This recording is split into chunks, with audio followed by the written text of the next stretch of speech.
Hello dear friends, आपका फिर से स्वागत है हमारे यूट्यूब चैनल एक नई उड़ान में। आज हम लोग बात करेंगे हिस्ट्री से रिलेटेड इंपॉर्टेंट क्वेश्चंस के बारे में डिस्कस करेंगे जो एग्ज़ाम में बार बार पूछे गए हैं। तो अगर आप लोगों ने अभी तक इस चैनल को सब्सक्राइब नहीं किया है तो इस चैनल को सब्सक्राइब कर लें, जिससे जो हमारी वीडियो हैं नोटिफिकेशंस हैं वो आप लोगों को ईजिली अवेलेबल हो सके। तो चलिए स्टार्ट करते हैं इस वीडियो को। और यह वीडियो एग्ज़ाम के पॉइंट ऑफ व्यू से वेरी इंपॉर्टेंट है। और आज हम 40 क्वेश्चंस के बारे में डिस्कस करेंगे जो हिस्ट्री के हैं, जो बार बार एग्ज़ाम में पूछे भी गए हैं। तो हमारा फर्स्ट क्वेश्चन क्या है मेरे फ्रेंड्स? हमारा फर्स्ट क्वेश्चन है, सैंधोवासी मिठास के लिए किस वस्तु का प्रयोग करते थे?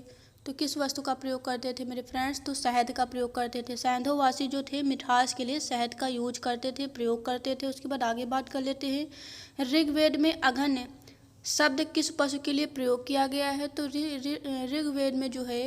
ऋग्वेद जो है सबसे पुराना वेद है, और ऋग्वेद में जो अघन्य शब्द का प्रयोग किया गया है वो गाय के लिए किया गया है। किसके लिए किया गया है मेरे फ्रेंड्स? गाय के लिए किया गया है। उसके बाद आगे बात कर लेते हैं, सिकंदर महान ने भारत पर आक्रमण कब किया? तो कब किया मेरे फ्रेंड्स? 326 बीसी में किया था। कब किया था मेरे फ्रेंड्स? 326 बीसी में जो है सिकंदर ने आक्रमण किया था भारत पर। कब किया था अटैक मेरे फ्रेंड्स? 326 बीसी में किया था। उसके बाद आगे बात कर लेते हैं, नेक्स्ट क्वेश्चन क्या है मेरे फ्रेंड्स? अगला क्वेश्चन है हमारा, भारत में सिकंदर का मुख्य युद्ध किसके साथ हुआ था? तो पोरस के साथ हुआ था। किसके साथ हुआ था मेरे फ्रेंड्स? पोरस के साथ हुआ था। नेक्स्ट क्वेश्चन है हमारा, पाली ग्रंथों में गांव के मुखिया को क्या कहा जाता है? तो भोजक कहा जाता है। क्या कहा जाता है मेरे फ्रेंड? भोजक कहा जाता है। उसके बाद नेक्स्ट क्वेश्चन क्या है मेरे फ्रेंड्स? उज्जैन का प्राचीन नाम क्या है? तो क्या नाम है मेरे फ्रेंड्स? उज्जैन का प्राचीन नाम अवंतिका है। क्या है मेरे फ्रेंड्स? अवंतिका है। उसके बाद आगे बात कर लेते हैं, आगे क्वेश्चन क्या है मेरे फ्रेंड्स? नंद वंश का फाउंडर कौन था? संस्थापक कौन था? तो नंद वंश के जो फाउंडर थे महापद्मानंद थे। कौन थे मेरे फ्रेंड्स? महापद्मानंद थे। उसके बाद आगे अगला क्वेश्चन है हमारा 8 नंबर, प्राचीन भारत में पहला विदेशी आक्रमण किसके द्वारा किया गया था? तो ईरानियों के द्वारा किया गया था। किसके द्वारा किया गया था मेरे फ्रेंड्स?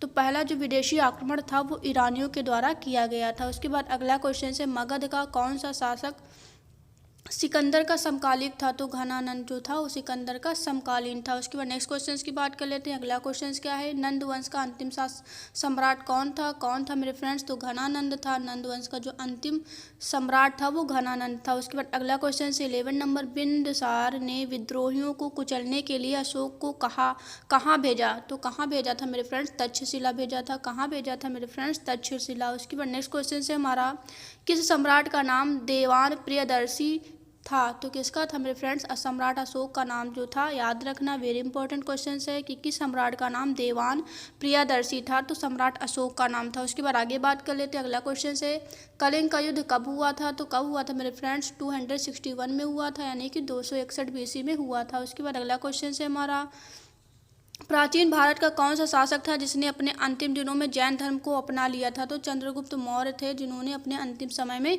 जैन धर्म को अपना लिया था। अगर आप लोगों से एग्जाम में पूछा जाए कि जैन धर्म के जो संस्थापक थे, जैन धर्म के जो प्रवर्तक थे वो कौन थे? महावीर स्वामी थे। कौन थे मेरे फ्रेंड्स? महावीर स्वामी थे। उसके बाद आगे क्वेश्चन, अगला क्वेश्चन क्या है मेरे फ्रेंड्स? अगला क्वेश्चन से हमारा, मौर्य साम्राज्य में कौन सी मुद्रा प्रचलित थी? तो पर्ण मुद्रा प्रचलित थी। कौन सी मेरे फ्रेंड्स? पर्ण। उसके बाद अगला क्वेश्चन क्या है मेरे फ्रेंड्स? अगला क्वेश्चन से हमारा, अशोक का उत्तराधिकारी कौन था? तो अशोक का जो उत्तराधिकारी था वो कुणाल था। कौन था मेरे फ्रेंड्स? कुणाल था। उसके बाद नेक्स्ट क्वेश्चन से हमारा, अर्थशास्त्र का लेखक किसके समकालीन था? तो अर्थशास्त्र का जो लेखक था किसके समकालीन था? चंद्रगुप्त मौर्य के समकालीन था। उसके बाद नेक्स्ट क्वेश्चन की बात कर लेते हैं, अगला क्वेश्चन क्या है मेरे फ्रेंड्स? मौर्य काल में तक्षशिला का प्रसिद्ध केंद्र कौन सा था? मौर्य काल में शिक्षा का प्रसिद्ध केंद्र कौन सा था? तो वो तक्षशिला था। कौन था मेरे फ्रेंड्स? तक्षशिला था। उसके बाद नेक्स्ट क्वेश्चन की बात कर लेते हैं, मेगास्थनीज की पुस्तक क्या थी? तो मेगास्थनीज की पुस्तक इंडिका थी। ये वेरी इंपॉर्टेंट है, ये बार बार पूछा भी गया है एग्जाम में। मेगास्थनीज की जो पुस्तक थी वो इंडिका थी। उसके बाद अगला क्वेश्चन है, अशोक के शिलालेख में कौन सी भाषा है? तो प्राकृत भाषा है। कौन सी मेरे फ्रेंड्स? प्राकृत भाषा जो है अशोक के शिलालेखों में है। उसके बाद नेक्स्ट क्वेश्चन है, हड़प्पा सभ्यता का पता कब और किसने लगाया? तो 19वीं शताब्दी में अंग्रेजों ने लगाया था। किसने लगाया था मेरे फ्रेंड्स? 19वीं शताब्दी में अंग्रेजों ने लगाया था। उसके बाद नेक्स्ट क्वेश्चन से हमारा हड़प्पा वासियों की सामाजिक व्यवस्था का मुख्य आधार क्या था? तो परिवार था। क्या था मेरे फ्रेंड्स? परिवार था। उसके बाद अगला क्वेश्चन से हड़प्पा वासियों का समाज कैसा था? तो मात्र सत्तात्मक था। कैसा था मेरे फ्रेंड्स? हड़प्पा वासियों का जो समाज था, जो सोसाइटी थी उनकी, वो मात्र सत्तात्मक थी। उसके बाद अगला क्वेश्चन से हमारा आग में पकी हुई मिट्टी को हड़प्पा वासी क्या कहते थे? तो टेराकोटा कहते थे। क्या कहते थे मेरे फ्रेंड्स? अगर आप लोगों से पूछा जाए कि टेराकोटा किसे कहते हैं, तो आग में पकी हुई मिट्टी को टेराकोटा कहते हैं, जिसको हड़प्पा वासी टेराकोटा कहते थे। उसके बाद नेक्स्ट क्वेश्चन क्या है मेरे फ्रेंड्स? अगला क्वेश्चन से हमारा बिल्ली का पीछा करते हुए कुत्ते के पंजों के निशान कहाँ मिले हैं? तो कहाँ मिले हैं मेरे फ्रेंड्स? सिंधकालीन स्थल चनहूदड़ों में मिले हैं। कहाँ मिले हैं मेरे फ्रेंड्स?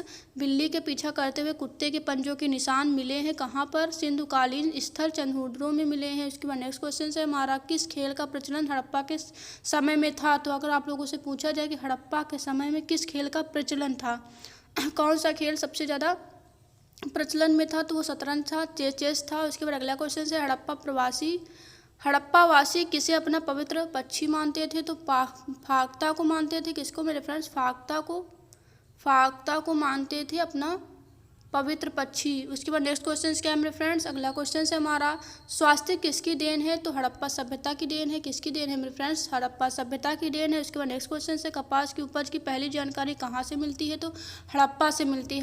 हड़प्पा से ही जो है कपास की पहली उपज की जानकारी प्राप्त हुई है। उसके बाद नेक्स्ट क्वेश्चन से कपास को यूनानी क्या कहते थे? तो क्या कहते थे मेरे फ्रेंड्स? सिंडान कहते थे। क्या कहते थे मेरे फ्रेंड्स? सिंडान। क्या कहते थे? सिंडान कहते थे। उसके बाद नेक्स्ट क्वेश्चन क्या है मेरे फ्रेंड्स? अगला क्वेश्चन है खेत की जुताई के लिए किसका उपयोग किया जाता था? तो हल का उपयोग किया जाता था। किसका उपयोग किया जाता था? हल का उपयोग किया जाता था। सैंधव वासी मिठास के लिए किस चीज़ का इस्तेमाल करते थे? तो शहद का इस्तेमाल करते थे। उसके बाद नेक्स्ट क्वेश्चन क्या है मेरे फ्रेंड्स? अगला क्वेश्चन से हड़प्पा के समय व्यापार की कौन सी प्रणाली प्रचलित थी? तो वस्तु विनिमय की प्रणाली जो है थी हड़प्पा के व्यापार के समय वस्तु विनिमय की प्रणाली काफ़ी ज़्यादा प्रचलित थी। उसके बाद अगला क्वेश्चन से हड़प्पा के लोगों ने नगरों और घरों के विन्यास के लिए किस पद्धति को अपनाया था? तो ग्रिड पद्धति को अपनाया था। किस पद्धति को मेरे फ्रेंड्स? ग्रिड पद्धति को। उसके बाद नेक्स्ट क्वेश्चन से हड़प्पा सभ्यता में शहरीकरण की प्रमुख विशेषता क्या थी? तो निकास प्रणाली जो थी शहरीकरण की प्रमुख विशेषता थी। उसके बाद नेक्स्ट क्वेश्चन की बात कर लेते हैं। अगला क्वेश्चन से हड़प्पा में लिपि और धर्म की जानकारी कहाँ से मिलती है? तो कहाँ से मिलती है मेरे फ्रेंड्स? सैंधवकालीन मोहरों से मिलती है। कहाँ से मिलती है? सैंधवकालीन मोहरों से। उसके बाद अगला क्वेश्चन से चित्राक्षर लिपि को किस नाम से पुकारा जाता है? तो किस नाम से पुकारा जाता है मेरे फ्रेंड्स? फ्रेंड्रम्स के नाम से पुकारा जाता है। किस नाम के मेरे फ्रेंड्स? फ्रेंड्रम्स के नाम से पुकारा जाता है लिपि। तो अगले क्वेश्चन की बात कर लेते हैं। जो 37 नंबर क्वेश्चन है हमारा चित्राक्षर लिपि को किस नाम से पुकारा जाता है? तो फ्रेंड्रम्स लिपि के नाम से पुकारा जाता है। उसके बाद आगे बात कर लेते हैं 38 नंबर क्वेश्चन क्या है? आज़ादी सन 1947 के बाद भारत में सबसे अधिक कहाँ हड़प्पा युगीन स्थलों की खोज हुई थी? तो गुजरात में हुई थी। याद रखना, ये वेरी इंपॉर्टेंट है। अगर आप लोगों से पूछा जाए कि सबसे ज़्यादा आज़ादी के बाद जो हड़प्पा युगीन स्थलों की खोज हुई थी वो कहाँ हुई थी? तो खोज गुजरात में हुई थी। उसके बाद नेक्स्ट क्वेश्चन की बात कर लेते हैं। वह कौन सा हड़प्पा कालीन स्थल है जो त्रिस्तरीय था? तो धौलावीरा जो था वो त्रिस्तरीय था। उसके बाद नेक्स्ट क्वेश्चन से चावल के उत्पादन के लिए साक्ष्य किस सैंधव स्थल से प्राप्त हुए हैं? तो रंगपुर और लोथल से जो है चावल के उत्पादन के साक्ष्य प्राप्त हुए हैं। तो ये थे टॉप 40 क्वेश्चंस जो एग्जाम में बार बार पूछे गए हैं। और अगर यह वीडियो आप लोगों को पसंद आया हो तो इस वीडियो को लाइक कर लें और इस वीडियो को अपने फ्रेंड्स, अपने रिलेटिव में ज़्यादा से ज़्यादा शेयर करें, जिससे आपके साथ साथ उनको भी इसका बेनिफिट मिल सके। फिर मिलेंगे नेक्स्ट वीडियो में इंपॉर्टेंट टॉपिक के साथ। तब तक के लिए thanks for watching this video.